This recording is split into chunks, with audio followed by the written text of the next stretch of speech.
अस्सलामुअलैकुम जी। सऊदी अरब अर रियाद मुकाबल हजर अब्दुल मजीद माशाल्लाह जी।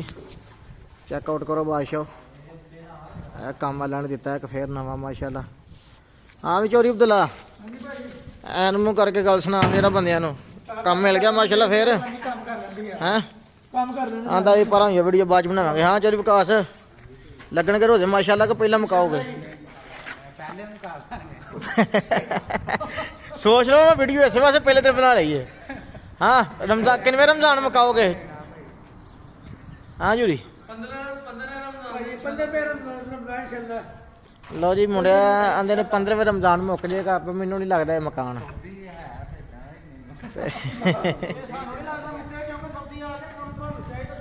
ते माशाल्लाह जी कम हो रहा अज लाया मुंडिया पहले दिन वेखो जी रखाम ए घर करदगी अज दे दिन दी ठीक है। ते बाहर ही इन्हें कोई नहीं लाया सिर्फ अंदर ही लाया थक गए ने ते आखन डे ने कि नाल दा अज मैच पाकिस्तान ते इंडिया उन्होंने जितना घड़ी जितना अं घर तुर चले हाँ जी।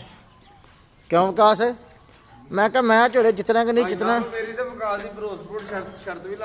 कादी आंदा पाकिस्तान दा जे 300 स्कोर हो गया ते ब्रोस्ट मैं खवावांगा कि 300 तो थल्ले होया ते फिर इन्हें खवाना। हाँ भाई हो जाना स्कोर हो गया पाकिस्तान दा। हाँ भाई कौन जीतेगा पाकिस्तान के इंडिया?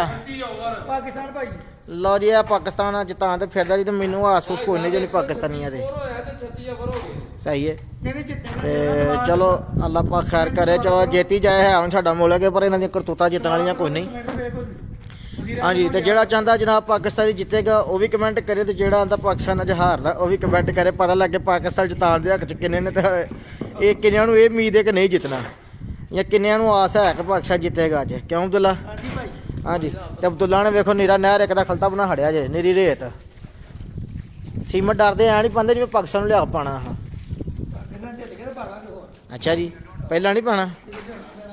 लो जी मुंडिया की मर्जी आते ने जी पाकिस्तान जित गया तो सीमट ज्यादा पाना जो ना जितया तो घट पाना जिम्मे कोलों पाना। क्यों अब्दुल्ला?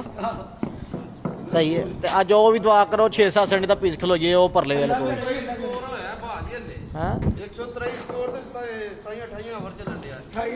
चलो अल्लाह खैर करे वेखने तुम कि 27 पूरे करते हो। हाँ जी हाँ जी लगता वा मैनू जिन्ना कुछ मैं तेरू लैवल फेरना बच गया अज मेरे को।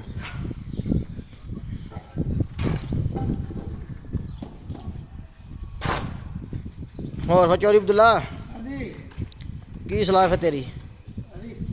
मैं ना छेती मुका हड़ो बिल्डू तुम 15 रोजे मुकाने रोजे तो ये भी 6 दिन पे 4 दिन